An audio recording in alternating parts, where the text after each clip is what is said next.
أما بعد فأعوذ بالله من الشيطان الرجيم بسم الله الرحمن الرحيم قال كم لبثتم في الأرض عدد سنين قالوا لبثنا يوما أو بعض يوم فاسأل العادين قال إن لبثتم إلا قليلا لو أنكم كنتم تعلمون وقال النبي صلى الله عليه وسلم يتلو عليكم الآن رجل من أهل الجنة صدق الله مولانا العظيم وصدق رسوله النبي الكريم الحمد لله সমস্ত প্রশংসা মহান রব্বুল আলামিনের জন্য যে আল্লাহ রব্বুল আলামিন আমাদের সকলকে এখানে আসার সুযোগ করে দিয়েছেন এই জন্য আমরা শুকরিয়া আদায় করি আলহামদুলিল্লাহ। মাত্র 10 মিনিট কথা বলবো। আজকের মাহফিলে অনেক বক্তা, সকলেই কথা বলবেন, আমি অল্প সময় কথা বলে শেষ করে দিব। রাসূলুল্লাহ সাল্লাল্লাহু আলাইহি ওয়াসাল্লামের জমানায় মহিলারাও ইলম শিখতো, পুরুষরাও ইলম শিখতো। মহিলা মাদ্রাসার দরকার আছে না নাই? কথা বলেন তো, দরকার আছে না নাই? মহিলা মাদ্রাসার দরকার আছে। আমাদের মেয়েদেরকেও কোরআন শিখতে হবে। পুরুষের যেমন দরকার, মেয়েদেরকেও এরকম দরকার। একটা মা যদি তার ভিতরে ধর্মীয় জ্ঞান না থাকে, ধর্মীয় শিক্ষা তার ভিতরে না থাকে, তাহলে তার সন্তান দিনদার হয় না। এই জন্য পুরুষদের পাশাপাশি মেয়েদেরও মহিলা মাদ্রাসার দরকার আছে। রাসূলুল্লাহ সাল্লাল্লাহু আলাইহি ওয়াসাল্লাম একদিন সাহাবীদেরকে বললেন, সাহাবীরা রে, ইয়াতলু আলাইকুমুল আন রাজুলুম মিন আহলিল জান্নাহ, তোমাদের মধ্যে এখন একজন জান্নাতি লোকের আগমন ঘটবে। সাহাবায়ে কেরাম প্রত্যেকেই অপেক্ষা করতেছেন, একজন জান্নাতি মানুষকে তারা দেখবেন। রাসূলুল্লাহ সাল্লাল্লাহু আলাইহি ওয়াসাল্লাম আবার এলান বলেন, সাহাবীরা রে, ইয়াতলু আলাইকুমুল আন রাজুলুম মিন আহলিল জান্নাহ, তোমাদের মধ্যে একজন জান্নাতি লোকের আগমন ঘটবে। জান্নাতি লোক আসবে, সবার দেখা দরকার আছে না? রাসূলুল্লাহ সাল্লাল্লাহু আলাইহি ওয়াসাল্লাম যখন এই কথা বলতেন, সাহাবায়ে কেরাম তালাশ করতেছেন কোন লোকটা জান্নাতি, না জানি কোন লোকটা এখানে আগমন করে। একটু পরে রাসূলুল্লাহ সাল্লাল্লাহু আলাইহি ওয়াসাল্লাম এই কথা বলার পরে সাদ ইবনে আবি ওয়াক্কাস রাদিয়াল্লাহু তাআলা আনহু আসলেন। উযু করে আসলেন, দাড়ি থেকে পানি গড়ায় গড়ায় পড়তেছিল, ফোঁটা ফোঁটা পড়তেছে। সাহাবায়ে কেরাম মনে মনে ভাবলেন, সে তো আমাদের মতন একজন সাহাবী। তারা মনে মনে ভেবেছিলেন একজন নতুন অতিথি আগমন করবেন, যিনি জান্নাতের অধিবাসী কিন্তু না, আমাদের মতোই একজন সাহাবী। তারা মনে মনে ভাবলেন হয়তো অন্য একদিন আসবেন। আর একদিন রাসূলুল্লাহ সাল্লাল্লাহু আলাইহি ওয়াসাল্লাম সাহাবীদের মধ্যে এলান করলেন, সাহাবীরা রে, তোমাদের মধ্যে একজন জান্নাতি মানুষের আগমন ঘটবে। সাহাবায়ে কেরাম জান্নাতি মানুষ দেখার জন্য বিকুল হয়ে আছেন। এমন সময় ওই দিনেও হযরত সাদ ইবনে আবি ওয়াক্কাস রাদিয়াল্লাহু তাআলা আগমন করলেন। জুড়ে বলেন সুবহানাল্লাহ। একজন সাহাবী আগের অবস্থায় আছেন, তিনি উযু করেছেন, উযুর পানি দাঁড়িয়ে দিয়ে গড়ায় গড়ায় পড়তেছে। সাহাবায়ে কেরাম মনে মনে ভাবলেন, উনি কি তাহলে সেই জান্নাতি? আর একদিন রাসূলুল্লাহ সাল্লাল্লাহু আলাইহি ওয়াসাল্লাম সাহাবীদের কাছে এলান করলেন, সাহাবীরা রে, ইয়াতলু আলাইকুমুল আন রাজুলুম মিন আহলিল জান্নাহ, তোমাদের মধ্যে একটু পরে একজন জান্নাতি মানুষের আগমন ঘটবে, একজন জান্নাতি লোক আসতেছে। ওই দিনেও হযরত সাদ ইবনে আবি ওয়াক্কাস রাদিয়াল্লাহু তাআলা আগমন করলেন। পরপর 3 দিন বললেন, তোমাদের কাছে একজন জান্নাতি লোক আগমন করবে। এই 3 দিন পর্যন্ত একজন সাহাবী আসেন, তার নাম কি জোরে বলেন তো? সাদ ইবনে আবি ওয়াক্কাস রাদিয়াল্লাহু তাআলা। 3 দিন আসলেন। মসজিদ যখন শেষ হলো, সাদ ইবনে আবি ওয়াক্কাস রাদিয়াল্লাহু তাআলা বাড়ির দিকে প্রত্যাবর্তন করেন, বাড়ির দিকে যাইতেছেন। আব্দুল্লাহ ইবনে আমির ইবনে আস রাদিয়াল্লাহু তাআলা পিছনে পিছনে যাইতে আরম্ভ করলেন। তিনি সাদ ইবনে আবি ওয়াক্কাসকে বললেন, বন্ধুরে, আমি আজকে আমার বাবার সাথে ঝগড়া করেছি, ওয়াদা করেছি, কসম খেয়েছি 3 দিন পর্যন্ত বাড়িতে যাব না। তুমি যদি দয়া করে এই 3 দিন পর্যন্ত তোমার বাড়ির মেহমান বানাইতা, আমার জন্য বড় ভালো হতো। বন্ধু, এই 3 দিনের জন্য তুমি আমাকে মেহমান বানাও, এই 3 দিন আমি তোমার কাছে থাকতে চাই। আমি আমার বাবার সঙ্গে কসম করেছি 3 দিন বাড়িতে যাব না, আমি এই 3টা দিন তোমার কাছে অবস্থান করতে চাই। সাহাবায়ে কেরাম বড় মেহমানদারি পছন্দ করতেন, তাই সাদ ইবনে আবি ওয়াক্কাস রাদিয়াল্লাহু তাআলা আনহু তাকে বললেন, তাহলে আসো আমার সাথে, আমার বাড়ির মেহমান তুমি। বন্ধুরে, আব্দুল্লাহ ইবনে আমের ইবনে আস রাদিয়াল্লাহু তাআলা আনহু সাদ ইবনে আবি ওয়াক্কাসের সাথে তাদের বাড়িতে গেলেন। রাত্রেবেলা ঘুমাইলেন, খাওয়া দাওয়া করে ঘুমাইলেন, দুজন ঘুমাইলেন। বন্ধু, আব্দুল্লাহ ইবনে আমের ইবনে আস রাদিয়াল্লাহু তাআলা আনহু তিনি যেমন আমল করলেন, সাদ ইবনে আবি ওয়াক্কাস রাদিয়াল্লাহু তাআলা আনহু তিনিও ঠিক একই আমল করলেন। তিনি রাত্রে উযু করে ঘুমাইলেন, তিনিও উযু করে ঘুমাইলেন। তিনিও রাতের বেলা তাহাজ্জুদের নামাজ পড়লেন, তিনিও তাহাজ্জুদের নামাজ পড়লেন। অর্থাৎ আব্দুল্লাহ ইবনে আমের ইবনে আস রাদিয়াল্লাহু তাআলা আনহু তিনি যেমন আমল করলেন, যার জন্য জান্নাতের ওয়াদা করেছেন, তিনি ঠিক একই আমল করলেন। একদিন চলে গেল, তিনি মনে মনে ভাবলেন আগামী রাত্রে হয়তোবা তিনি আরো বেশি বেশি আমল করবেন। তাই পরের দিন তিনি দেখলেন এই লোকটা কি আমল করে। পরের দিন দুইজন একই বাড়িতে ঘুমাইলেন। একই বাড়িতে ঘুমানোর পরে দেখলেন সাদ ইবনে আবি ওয়াক্কাস রাদিয়াল্লাহু তাআলা ওই আমলই করলেন যে আমল করলেন আব্দুল্লাহ ইবনে আমর ইবনে আস রাদিয়াল্লাহু তাআলা। 2 দিন চলে গেল। তৃতীয় দিন তিনি মনে মনে ভাবলেন, দেখি তো যে লোকটাকে বলা হইল জান্নাতি, তার আমল কি। উনি বাবার লগে ঝগড়া করেন নাই, কসম খান নাই, তিনি মূলত গেছেন দেখার জন্য এই লোকটা কি আমল করে। বুঝে আসছেন আপনাদের? যে আমল করলে জান্নাত পাওয়া যায়। ও বন্ধু, আমরা যদি 1000 বার বুঝে বলি বন্ধুরে এটা ভালো কাজ, এটা খারাপ কাজ, এই কাজ করলে জান্নাত পাবে, এই কাজ করলে জাহান্নামে যাওয়া লাগবে, মানুষ শুনে না। সাহাবায়ে কেরামের কাছে যখন বলা হলো, পরপর 3 দিন বলা হলো এই লোকটা জান্নাতি, এই কথা শোনার পরে সাহাবায়ে কেরাম বেকুল হয়ে গেলেন। কোন আমল করলে জান্নাত পাওয়া যায় না জানি সেই লোকটা কি আমল করে। মূলত আব্দুল্লাহ ইবনে আমের ইবনে আস রাদিয়াল্লাহু তাআলা আনহু তিনি গেলেন সাদ ইবনে আবি ওয়াক্কাস রাদিয়াল্লাহু তাআলা আনহু কি আমল করেন আমল দেখার জন্য। পরপর 3 দিন তাদের বাড়িতে রইলেন। 3 দিন থাকার পরে বললেন, ও ভাই সাদ ইবনে আবি ওয়াক্কাস, আমি মূলত বাবার সাথে রাগারাগি করি নাই, বাবার সাথে ঝগড়াও করি নাই, কসমও খাই নাই। আমি রাসূলুল্লাহ সাল্লাল্লাহু আলাইহি ওয়াসাল্লামের কাছে পরপর 3 দিন শুনেছি রাসূলুল্লাহ সাল্লাল্লাহু আলাইহি ওয়াসাল্লাম বলেছেন, ইয়াতলু আলাইকুমুল আন রাজুলুন মিন আহলিল জান্নাহ, তোমাদের কাছে একজন জান্নাতি মানুষের আগমন ঘটবে। তুমি কি আমল করো তোমার আমল দেখার জন্য আমি আগ্রহ হয়ে তোমার কাছে আসছিলাম। আল্লাহু আকবার বলেন। ও বন্ধু, সাদ ইবনে আবি ওয়াক্কাস রাদিয়াল্লাহু তাআলা আনহু বললেন, ভাইরে আমার বেশি কোনো আমল নাই, অন্যান্য সাহাবায়ে কেরাম যে আমল করেন আমি ঠিক সেই একই আমল করি। তোমরা যেমন 5 ওয়াক্ত নামাজ পড়ো, আমি 5 ওয়াক্ত নামাজ পড়ি। তোমরা রাতের বেলা মাঝে মাঝে তাহাজ্জুদ পড়ো, মাঝে মাঝে পড়ো না, আমার ঠিক সেম একই আমল, আমিও তোমাদের মতো আমল করি, বেশি কোনো আমল নাই।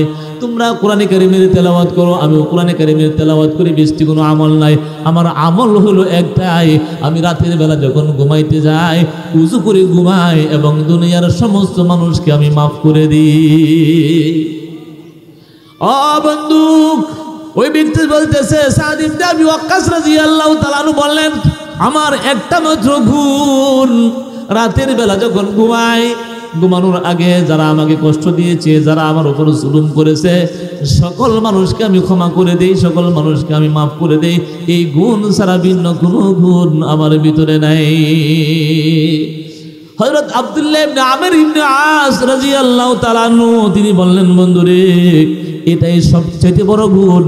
এই গুণ তোমার ভিতরে বিদ্যমান থাকার কারণে রাসূলুল্লাহ সাল্লাল্লাহু আলাইহি ওয়াসাল্লাম পরপর 3 দিন তোমার জন্য জান্নাতের সুসংবাদ দিয়েছেন। একসঙ্গে চলাফেরা করি, ভুলভ্রান্তি হতে পারে কি পারে না বলেন? একজনের সাথে কথা কাটাকাটি হয়, এই রাগ নিয়ে জীবন ভরা থাকা যাবে না। যদি কারোর সাথে রাগারাগি হয়ে যায় তাকে মাফ করে দিতে হবে। রাসূলুল্লাহ সাল্লাল্লাহু আলাইহি ওয়াসাল্লাম বলেছেন, সিলমান কাতাকা ওয়া আফু আম্মান যালামাকা ওয়া আহসিন ইলা মান আসা ইলাইক। ও দুনিয়াবাসী, আত্মীয়তার সম্পর্ক অটুট রাখো, আত্মীয়তার সম্পর্ক বজায় রাখো। ও আফু আম্মান যালামাকা, যে ব্যক্তি তোমার উপর জুলুম করে তাকে তুমি ক্ষমা করে দাও।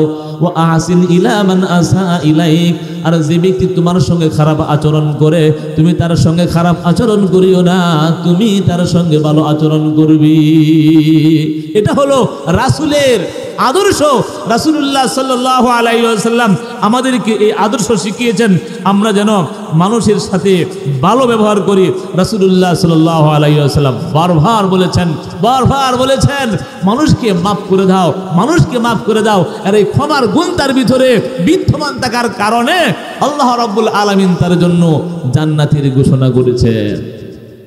বন্ধুরা আমার, রাসূলুল্লাহ সাল্লাল্লাহু আলাইহি ওয়াসাল্লাম বলেছেন, আল্লাহর নবী মুহাম্মদ মুস্তাফা সাল্লাল্লাহু আলাইহি ওয়াসাল্লাম বলেছেন, মানুষ কোনো উসিলায় ক্ষমা পেয়ে যাবে, আপনার আমল আপনাকে জান্নাতে নিতে পারবে না। লা ইউদখিলাল জান্নাতা আহাদাকুম আমালুহু, তোমাদের কাউকে তার আমল জান্নাত পর্যন্ত পৌঁছাইতে পারে না। আল্লাহ রাব্বুল আলামিন কোনো এক উসিলায় আপনাকে জান্নাতে পৌঁছে দিবেন। আমরা যে আমলগুলো করি, নামাজ পড়ি, রোজা রাখি, হজ করি, যাকাত দেই, আমলের ভিতরে লোক দেখানো অভ্যাস থাকতে পারে, লোক দেখানোর গুণ থাকতে পারে, এগুলো আল্লাহ কবুল করেন না। হয়তোবা কোনো উসিলায় আল্লাহ রাব্বুল আলামিন আপনাকে মাফ করতে পারে।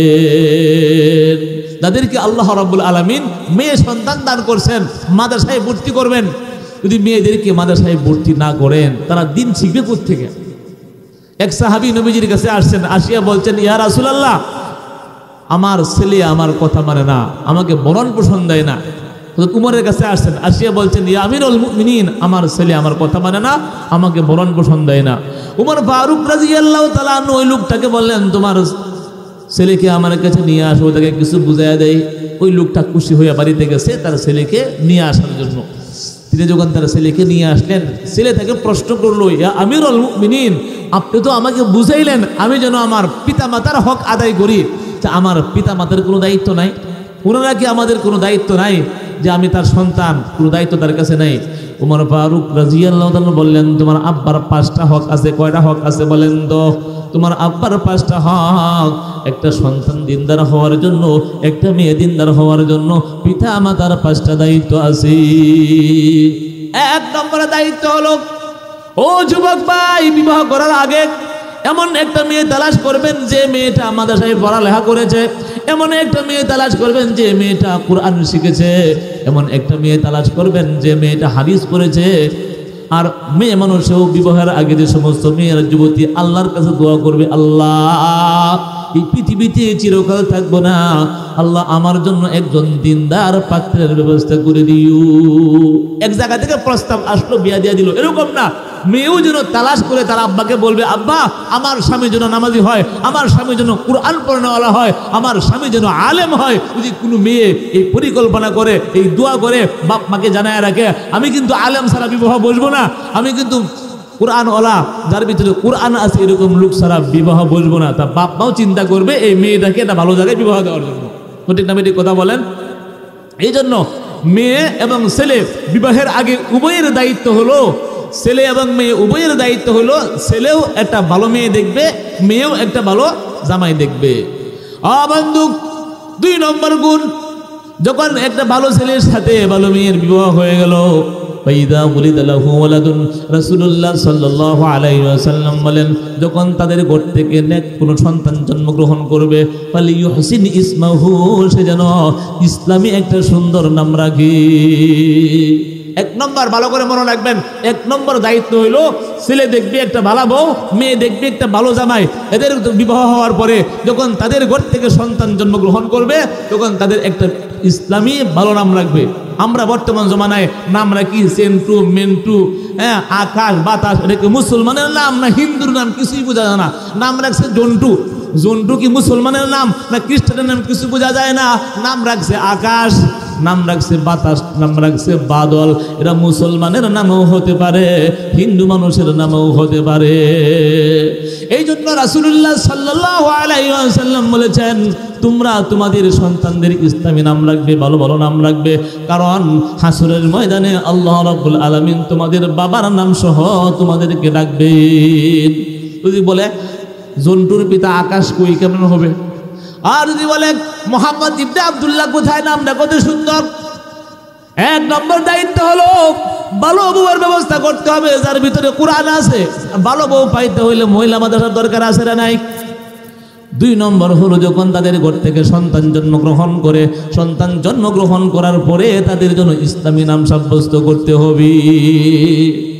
3 নম্বরে দায়িত্ব রাসূলুল্লাহ সাল্লাল্লাহু আলাইহি ওয়াসাল্লাম বলেছেন সুম্মা ইউআদিবহু। 3 নম্বর দায়িত্ব হলো বাচ্চা যখন একটু বয়স হয়, 5 বছর 6 বছর হয়, তাকে কোরআন শিক্ষা দেওয়া লাগবে। কি শিক্ষা দেওয়া লাগবে জুড়ে বলেন তো? কোরআন শিখাইতে হবে। উমর ফারুক রাদিয়াল্লাহু তাআলা আনহু বলেছেন, তোমার বাচ্চার বয়স যখন 6 বছর 7 বছর হয়ে যায়, মাদ্রাসায় ভর্তি করে দাও, কোরআন শিক্ষা দাও। তোমার বাচ্চার ভিতরে যদি কোরআন থাকে, সেই সন্তান বৃদ্ধকালে আব্বা আম্মাকে গাজীপুরের বৃদ্ধাশ্রমে পাঠাবে না। তোমার সন্তান যদি মাদ্রাসায় পড়ালেখা করে, হাফেজ হইলেও মাওলানা হইলেও যদি 5,000 টাকা বেতন পায়, মা বাবাকে নিয়ে আরামে খাবে, বৃদ্ধাশ্রমে পাঠাবে না। আর ধর্মীয় শিক্ষা না থাকলে 5 তলা 10 তলা বিল্ডিং এর মালিক হইলেও বৃদ্ধাশ্রম ছাড়া কোনো সুযোগ হয় না। সঠিক না বেটি কথা বলেন? এই জন্য বন্ধু 3 নম্বর দায়িত্ব হলো উমর ফারুক রাদিয়াল্লাহু তাআলা আনহু বলে দিয়েছেন, 1 নম্বরের দায়িত্ব হলো একটা ভালো জামাই তালাশ করা। মেয়ের জন্য উচিত ভালো জামাই দেখবে, আর ছেলেও ভালো বউ দেখবে। 2 নম্বর তাদের ঘর থেকে যখন সন্তান হয় ইসলামে নাম রাখবে। আর 3 নম্বর কাজ হলো সেই সন্তানকে তারা কোরআন শিক্ষা দিবে। তার প্রাথমিক শিক্ষা যেন কোরআন হয়। হোক সে ডাক্তার, ইঞ্জিনিয়ার, যা ইচ্ছা তাই হতে পারে, কিন্তু তার প্রাথমিক শিক্ষা যেন কোরআনের উপর ভিত্তিতে হয়। এই জন্য 3 নম্বরের দায়িত্ব কোরআন শিক্ষা দেওয়া। 4 নম্বরের দায়িত্ব রাসূলুল্লাহ সাল্লাল্লাহু আলাইহি ওয়াসাল্লাম বলেছেন, ফাইদা বালাগা ফালাইউযাউবিজহু। যখন তোমার সন্তান বড় হবে, বালেগ হয়ে যাবে, একটা ভালো পাত্র দেখে মেয়েটাকে বিবাহ দিয়ে দিবে। ছেলেরাও যদি বড় হয়ে যায়, 20 বছর 22 বছর হলে বিবাহ দিয়ে দিবে। ছেলে বড় হইল, বালেগ হইল, অর্থ সম্পদেও আসছে, বিবাহ করাই নাই, বয়স হয় নাই, আকিমের মধ্যে লিপ্ত হইল, খারাপ কাজে লিপ্ত হইল, বা ইন্নামা ইসমুহু আলা আবিহি।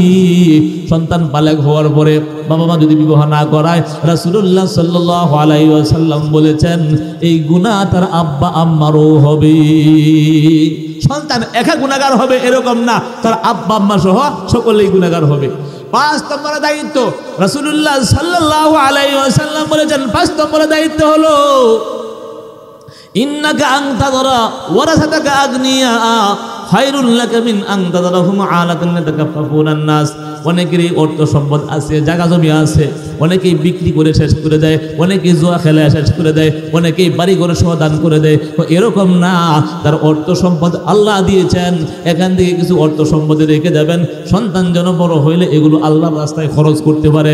রাসূলুল্লাহ সাল্লাল্লাহু আলাইহি ওয়াসাল্লাম বলেছেন, ইন্নাকা আনতাদরা ওয়ারাসাতাকা আগনিয়া খায়রুল লাকা মিন আনতাদরাহুম আলাতান ইয়াতাকাফফুনান নাস।